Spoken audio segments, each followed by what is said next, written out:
Hello everyone, I am सुगम। Welcome back. तो कैसे हो आप सब? आई होप आप सब अच्छे होगी। स्वागत है आप सभी का आपके अपने एसपी स्टडी यूट्यूब चैनल पर। तो गाइस यहाँ पर आज हम देखने वाले हैं हिंदी का जो आपका पेपर है उसका फुल सॉल्यूशन। तो ये वीडियो गाइस आपको एंड तक देखना है। वीडियो को आप बिल्कुल भी स्किप ना करें अगर इस बार के बोर्ड एग्जाम में आप 90+ स्कोर करना चाहते हो। तो यहाँ पर हम देखने वाले हैं हिंदी का जो आपका पेपर है उसका फुल सॉल्यूशन। तो बिल्कुल भी आपको वीडियो को स्किप नहीं करना है, ठीक है। तो पहले जो आपके बहुविकल्पीय प्रश्न दिए जाते हैं उनको देखेंगे। बहुविकल्पीय प्रश्न में गए से यहाँ पर जो आपका फर्स्ट क्वेश्चन है क्या दिया गया है उसको देखिए। तो पहला प्रश्न यहाँ पर है कि कलम का सिपाही के रचनाकार हैं। ये क्वेश्चन कई बार बोर्ड एग्जाम में आज किया गया है, ठीक है। तो कलम का सिपाही के रचनाकार कौन है? यहाँ पर पहले ऑप्शन देख लीजिए। फर्स्ट नंबर पर है प्रेमचंद्र, इसके बाद सेकंड नंबर पर है हजारी प्रसाद द्विवेदी, नेक्स्ट है अमृत राय और ऑप्शन नंबर 4 में है हरिवंश राय बच्चन। तो आपको यहाँ पर बताना है कि कलम का सिपाही के रचनाकार कौन हो जाएंगे, ठीक है। तो यहाँ पर फर्स्ट जो ऑप्शन मिला है ये रॉन्ग है और थर्ड जो आपका ऑप्शन है अमृत राय, यही आपके हो जाएंगे कलम का सिपाही के रचनाकार। अगला क्वेश्चन देख लीजिए। नेक्स्ट यहाँ पर दिया गया है सरस्वती किस युग की पत्रिका है, ठीक है। तो पहले यहाँ पर ऑप्शन देख लीजिए सरस्वती किस युग की पत्रिका है। फर्स्ट ऑप्शन है भारतेंदु युग, इसी तरह से सेकंड ऑप्शन यहाँ पर है छायावाद युग, नेक्स्ट है छायावाद उत्तर युग, इसके बाद गई अगला ऑप्शन है द्विवेदी युग। तो यहाँ पर आपको बताना है कि सरस्वती पत्रिका किस युग की पत्रिका है। तो सरस्वती पत्रिका किस युग की पत्रिका है? यहाँ पर फर्स्ट ऑप्शन दिया गया है भारतेंदु युग और सेकंड ऑप्शन क्या है? छायावाद युग और यहाँ पर तीसरा ऑप्शन है छायावादेतर युग और नेक्स्ट में यहाँ पर दिया गया है द्विवेदी युग। तो इनमें आपको बताना है कि इसका राइट ऑप्शन यहाँ पर कौन सा हो जाएगा। तो सरस्वती पत्रिका किस युग की पत्रिका, ये क्वेश्चन कई बार बोर्ड एग्जाम में पूछा गया है, ठीक है। और कलम का सिपाही के रचनाकार कौन है? अमृत राय। और यहाँ पर ध्यान रखना है कि सरस्वती पत्रिका किस युग की पत्रिका है? द्विवेदी युग की, ठीक है। इसके बाद यहाँ पर अगला क्वेश्चन क्या दिया गया है उसको देखिए। नेक्स्ट है कि भूषण किस युग के कवि हैं। तो भूषण किस युग के कवि हैं? यहाँ पर पहले ऑप्शन देख लीजिए। फर्स्ट यहाँ पर ऑप्शन है आदिकाल, सेकंड ऑप्शन है रीतकाल, थर्ड ऑप्शन है भक्तिकाल, इसके बाद यहाँ पर ऑप्शन नंबर 4 दिया गया है आधुनिक काल। तो यहाँ पर आपको बताना है कि भूषण किस युग के कवि हैं, ठीक है। तो यहाँ पर आपका राइट ऑप्शन कौन सा हो जाएगा? ऑप्शन नंबर 4 यहाँ पर क्या दिया गया है? आधुनिक काल। और तीसरा ऑप्शन क्या दिया गया है? भक्तिकाल, दूसरा ऑप्शन है रीतकाल और फर्स्ट यहाँ पर दिया गया है आदिकाल।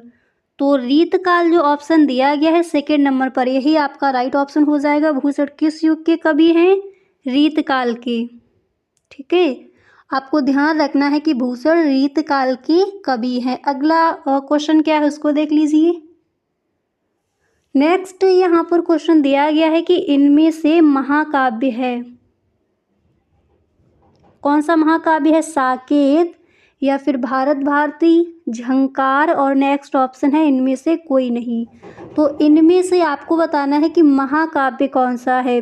तो इनमें से कोई नहीं जो ऑप्शन दिया गया ये आपका गलत ऑप्शन है। झंकार जो ऑप्शन दिया गया है ये भी यहाँ पर आपका हो जाएगा गलत ऑप्शन। और सेकंड नंबर पर ऑप्शन क्या मिला है? भारत भारती, तो ये भी आपका गलत हो जाएगा। राइट ऑप्शन हो जाएगा साकेत। यहाँ पर पूछा गया है इनमें से महाकाव्य, तो महाकाव्य क्या हो जाएगा? साकेत। अगला क्वेश्चन देख लीजिए। नेक्स्ट है सुमित्रा नंदन पंत का जन्म हुआ। तो सुमित्रा नंदन पंत का जन्म कहाँ हुआ था? फर्स्ट ऑप्शन है कौसानी, सेकंड है नैनीताल और थर्ड ऑप्शन है श्रीनगर एंड इसके बाद यहाँ पर ऑप्शन नंबर 4 क्या दिया गया है? पौड़ी। तो आपको बताना है कि सुमित्रा नंदन पंत का जन्म हुआ श्रीनगर जो ऑप्शन दिया गया है रॉन्ग ऑप्शन है। नैनीताल यहाँ पर जो ऑप्शन मिला है ये ऑप्शन भी आपका कैसा हो जाएगा? रॉन्ग हो जाएगा। और फर्स्ट नंबर पर कौसानी ऑप्शन मिला है और 4 नंबर पर ऑप्शन दिया गया है पौड़ी। ठीक है, तो इनमें आपको बताना है कि इसका राइट ऑप्शन यहाँ पर क्या हो जाएगा। तो सुमित्रा नंदन पंत का जन्म कहाँ हुआ था? कौसानी में। ठीक है, पौड़ी जो ऑप्शन है वो भी रॉन्ग है, राइट ऑप्शन हो जाएगा कौसानी। सुमित्रा नंदन पंत का जन्म कौसानी में हुआ था। इसके बाद यहाँ पर अगला क्वेश्चन क्या दिया गया है उसको देख लीजिए। नेक्स्ट है कि आज का तत्सम है।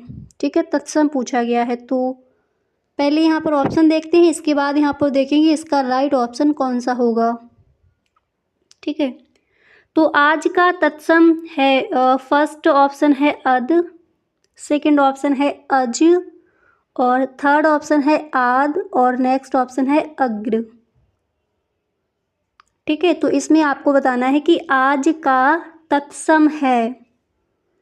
तो 4 नंबर पर यहाँ पर जो आपको ऑप्शन मिला है अग्र, ये आपका रॉन्ग ऑप्शन है, राइट ऑप्शन हो जाएगा अद। आज का तत्सम क्या हो जाएगा? अध। ठीक है, अगला क्वेश्चन देख लीजिए। नेक्स्ट यहाँ पर है कि रचना के आधार पर वाक्य का भेद नहीं है। रचना के आधार पर वाक्य का भेद नहीं है। ऑप्शन देखिए, सरल वाक्य, संयुक्त वाक्य, मिश्र वाक्य या फिर निषेधात्मक वाक्य। आपको यहाँ पर बताना है कि रचना के आधार पर वाक्य का भेद नहीं है। तो यहाँ पर आपका कौन सा ऑप्शन राइट हो जाएगा वो आपको बताना है। तो 4 नंबर पर ऑप्शन क्या मिला है? निषेधात्मक वाक्य। कैसा हो जाएगा? राइट ऑप्शन है या फिर रॉन्ग ऑप्शन है? थर्ड नंबर पर है मिश्र वाक्य, सेकंड नंबर पर है संयुक्त वाक्य, नेक्स्ट है सरल वाक्य। तो 4 नंबर पर जो है निषेधात्मक वाक्य, यही आपका यहाँ पर राइट ऑप्शन हो जाएगा। अगला क्वेश्चन है कि स्थान वचन क्रिया विशेषण है। तो पहले यहाँ पर ऑप्शन देखिए। तो स्थान वाचक क्रिया विशेषण है, क्या है? प्रतिदिन, आसपास, बहुत या फिर स्वयं। तो यहाँ पर आपको बताना है कि इसका जो राइट ऑप्शन है वो कौन सा हो जाएगा। तो क्या दिया गया है कि स्थानवाचक क्रिया विशेषण है। 4 नंबर पर ऑप्शन क्या मिला है? स्वयं। तीसरा ऑप्शन क्या है? बहुत। और दूसरा ऑप्शन है आसपास। फर्स्ट यहाँ पर दिया गया है प्रतिदिन। तो राइट ऑप्शन हो जाएगा आसपास। क्वेश्चन पूछा गया था कि स्थानवाचक क्रिया विशेषण है आसपास। ठीक है, अगला क्वेश्चन अब यहाँ पर देखिए, खंड बा में जो आपके क्वेश्चन दिए जाते हैं, खंड आ में कौन कौन से क्वेश्चन आते हैं उनको आप देख चुकी हो। क्वेश्चन आपका दिया जाता है निम्नलिखित गद्यांशों में से किसी एक पर आधारित प्रश्नों के उत्तर दीजिए। तो यहाँ पर ये आपका जो गद्यांश दिया गया है इस बार के बोर्ड एग्जाम के लिए इम्पोर्टेंट है।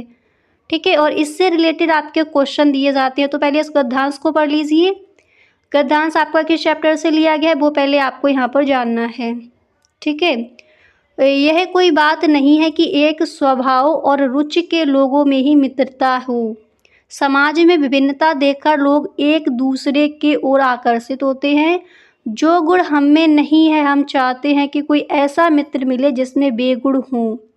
चिंतनशील मनुष्य प्रफुल्लित चित्त का साथ ढूंढता है और निर्बल बलि का धीर उत्साही का। ठीक है, तो ये किससे लिया गया है? आई होप आपको समझ आ रहा होगा कि किस चैप्टर से ये गद्यांश यहाँ पर रखा गया है। ठीक है, तो मित्रता यहाँ पर जो दे दिया गया शब्द, इसी से आप समझ गए होंगे किस चैप्टर से लिया गया है। इससे रिलेटेड इस तरह से क्वेश्चन आते हैं कि उपर्युक्त गद्यांश का संदर्भ लिखिए। दूसरा क्वेश्चन है रेखांकित अंश की व्याख्या कीजिए। तीसरा है व्यक्ति एक दूसरे की ओर क्या देखकर आकर्षित होते हैं। तो पहले यहाँ पर पहले का आंसर देख लीजिए, संदर्भ। आप लिखोगे प्रस्तुत गद्यांश हमारी पाठ्य पुस्तक के गद्य खंड के मित्रता नामक पाठ से उद्धृत है यानी लिया गया है। और इसके लेखक कौन है? आचार्य रामचंद्र शुक्ल।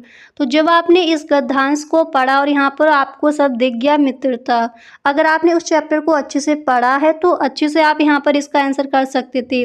अब ये नहीं गाइस कि अगर यहाँ पर ये दिया गया तो यही आपका पेपर में आ जाए। तो जो भी आपके चैप्टर दिए गए गद्यांश उन सबको आपको ध्यान से पढ़ना है। ठीक है, किसी भी चैप्टर से आपका गद्यांश लिया जा सकता है।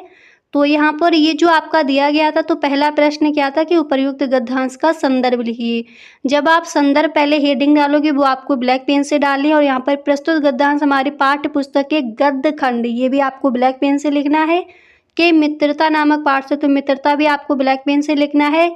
नामक पाठ से उद्धृत यानी लिया गया, इसके लेखक कौन है, अगर आपको एकदम सही ढंग से पता है कि ये जो गद्यांश है उस चैप्टर से लिया गया है और इसके जो राइटर है वो कौन है, अगर आपको सही पता है तो वो आपको ब्लैक पेन से ही लिखनी है। अगर आपको नहीं पता कि किस चैप्टर से लिया गया, ऐसे ही आप वहाँ पर चैप्टर का नेम और ऐसे अगर आप डालते हो तो वहाँ पर गाइस आपको ज़्यादा हाईलाइट नहीं करना है, ठीक है।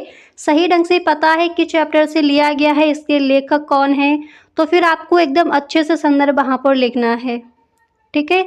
उसके बाद नीचे और 2 या फिर 3 क्वेश्चन और दिए जाते हैं उस गद्यांश से रिलेटेड। तो यहाँ पर 2 क्वेश्चन आपको और दिए गए हैं, ठीक है। तो इन क्वेश्चंस का आंसर वहाँ पर आप किस तरह से लिख कर आओगे। रेखांकित अंश की व्याख्या।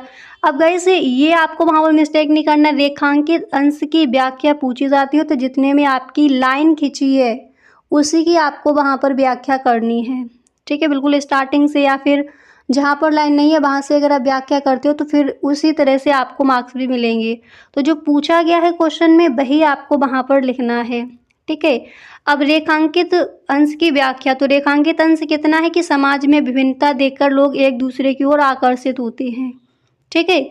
तो इतने की यहाँ पर व्याख्या देख लीजिए आपको किस तरह से करनी है। आप हेडिंग डालोगे रेखांकित अंश की व्याख्या, एंड इसके बाद यहाँ पर आपको लिखना है कि समाज में ऐसी प्रवृत्ति भी देखने को मिलती है कि कुछ लोग भिन्न स्वभाव और रुचि के लोगों के प्रति आकर्षित होकर उनकी ओर मित्रता का हाथ बढ़ाते हैं। इसका कारण यह है कि मनुष्य का यह स्वाभाविक गुण है कि जो वस्तु उसे प्राप्त नहीं हो पाती, ठीक है, उसकी पूर्ति के लिए बाहर भटकता है। तो जो आपका रेखांकित अंश वहाँ पर दिया गया था उतने की आपको व्याख्या इस तरह से वहाँ पर करके आनी है, ठीक है। तो रेखांकित अंश की व्याख्या एक बार दोबारा से देख लीजिए। आप लिखोगे समाज में ऐसे प्रवृत्ति भी देखने को मिलती है कि कुछ लोग भिन्न स्वभाव और रुचि के लोगों के प्रति आकर्षित होकर उनकी ओर मित्रता का हाथ बढ़ाते हैं। इसका कारण यह है कि मनुष्य का यह स्वाभाविक गुण है जो कि जो वस्तु उसे नहीं मिल पाती है उसकी पूर्ति के लिए बाहर भटकता है। दूसरा क्वेश्चन क्या था कि व्यक्ति एक दूसरे की ओर क्यों या फिर क्या देखकर आकर्षित होते हैं।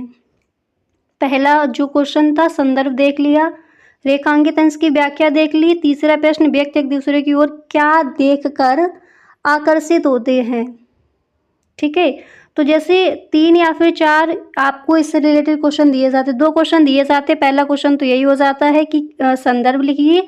दूसरा क्वेश्चन रेखांकित अंश की व्याख्या कीजिए। फिर जो गद्यांश आपको दिया गया उससे रिलेटेड आपको 2 क्वेश्चन और दे दिए जाएंगे, यहाँ पर एक ही रखा गया है, ठीक है। तो वो जो इसका जो जैसे आंसर आपको लिखना है, जो क्वेश्चन यहाँ पर दिया गया था गद्यांश आपको पढ़ना है, वहीं पर आपको मिल जाएंगे उसके आंसर, ठीक है।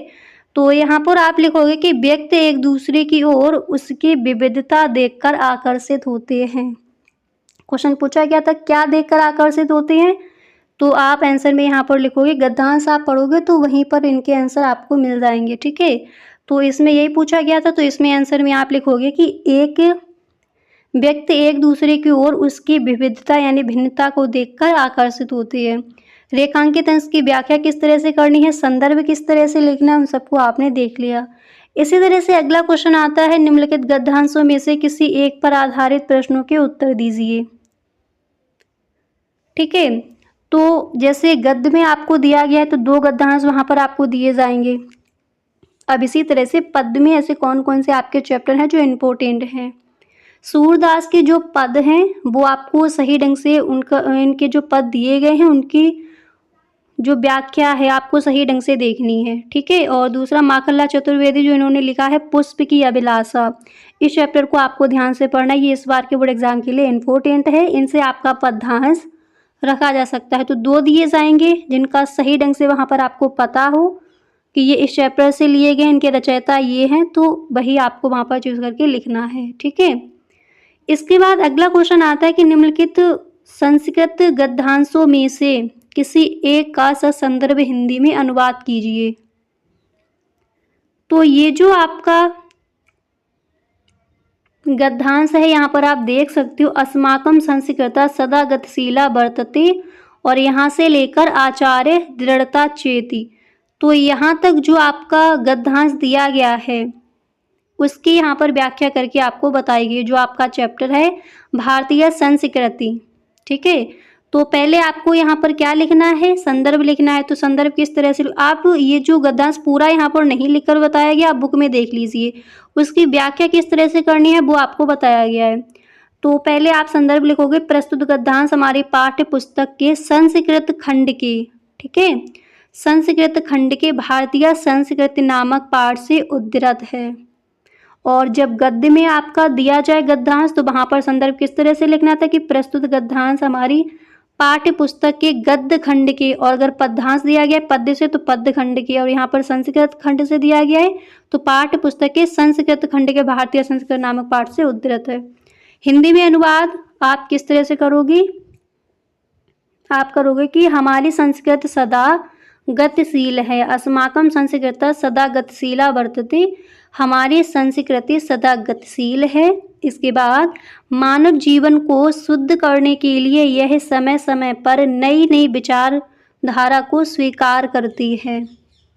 आप बुक से पढ़िए वो जो आपका गद्यांश है तो आपको अच्छे से क्लियर हो जाएगा। और नई शक्ति प्राप्त करती है, यहाँ हठ धर्मता नहीं है, जो उचित और कल्याणकारी है वह यहाँ हर्षपूर्वक स्वीकार होता है। इसकी गतिशीलता का रहस्य मानव जीवन के सदा रहने वाले आदर्शों जैसे कि सत्य की प्रतिष्ठा, सभी प्राणियों के प्रति समान भाव, विचारों में उदारता और आचरण की दृढ़ता में निहित है। ठीक है, तो आपका जो चैप्टर है भारतीय संस्कृत, और उसमें जो ये आपका गद्यांश दिया गया अस्माकं संस्कृत सदा गतिशीला वर्तते कहाँ, और यहाँ तक आचार्य दृढ़ता चेति, तो आपको ये बुक में देख लेना है। उसके बाद इसका हिंदी अनुवाद किस तरह से करना है, संदर्भ आपको किस तरह से लिखना है, ये यहाँ पर आपने देख लिया। ठीक है, इसके बाद अगला क्वेश्चन वहाँ पर क्या दिया जाता है उसको देख लीजिए। संदर्भ आपको वहाँ पर लिखना ही है तो एकदम देख लीजिए किस तरह से वहाँ पर लिखना है। आप लिखोगे प्रस्तुत गद्यांश हमारी पाठ्य पुस्तक के संस्कृत खंड के, अब जिस भी चैप्टर से लिया गया है, ठीक है, उसका यहाँ पर आपको नेम लिखना है, उसके बाद नामक पाठ से उद्धृत है। इस तरह से वहाँ पर आप संदर्भ लिखोगे। अब यहाँ पर देख लेते हैं अगला क्वेश्चन, इसके बाद क्या पूछा जाता है। तो नेक्स्ट क्वेश्चन आपका आता है कि निम्नलिखित संस्कृत पद्यांशों में से किसी एक का ससंदर्भ हिंदी में अनुवाद कीजिए। अब पद में आपके कौन कौन संस्कृत खंड में पद में कौन कौन सा इंपॉर्टेंट है, कौन कौन से चैप्टर्स आपके इंपॉर्टेंट है। पहला जीवन सूत्राणि, इसको आपको देख लेना है, इसकी व्याख्या, और दूसरा अन्योक्ति विलासा, ये आपको सही ढंग से पढ़नी है। ठीक है, तो यहाँ पर आपने देख लिया है कि संस्कृत में गद्य में कौन सा चैप्टर आपका इम्पोर्टेंट है, पद में किससे आपका पद्यांश लिया जा सकता है। इसके बाद यहाँ पर वहाँ पर अगला क्वेश्चन क्या दिया जाएगा उसको देख लीजिए। ठीक है, तो इसके बाद जो आपका नेक्स्ट क्वेश्चन है वो क्या दिया जाता है, अब उसको देख लेते हैं। अगला क्वेश्चन ये आता है कि निम्नलिखित में से किसी एक लेखक का जीवन परिचय देते हुए उनकी प्रमुख रचना का उल्लेख कीजिए। तो पहले यहाँ पर हम देखेंगे गद्य में। ठीक है, तो गद्य में कौन कौन से ऐसे लेखक हैं जिनके जीवन परिचय इस बार पूछे जा सकते हैं। फर्स्ट जयशंकर प्रसाद, सेकंड आचार्य रामचंद्र शुक्ल, थर्ड डॉक्टर राजेंद्र प्रसाद, और नेक्स्ट है रामधारी सिंह दिनकर। ठीक है, तो इनके एकदम सही ढंग से आपको क्या करना है, जो जीवन परिचय हैं आपको सही ढंग से तैयार कर लेने हैं, ये इम्पोर्टेंट हैं इस बार के बोर्ड एग्जाम के लिए। ठीक है, अब यहाँ पर देखिएगा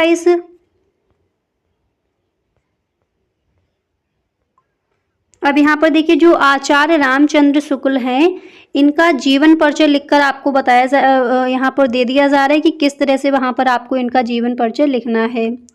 तो सबसे पहले फर्स्ट वहाँ पर आप हेडिंग डालोगे आचार्य रामचंद्र शुक्ल का जीवन परिचय। अगर जीवन परिचय पूछा जाता है तो अगर साहित्यिक परिचय पूछा जाएगा तो आपको हेडिंग डालनी है साहित्यिक परिचय, आचार्य रामचंद्र शुक्ल का साहित्यिक परिचय।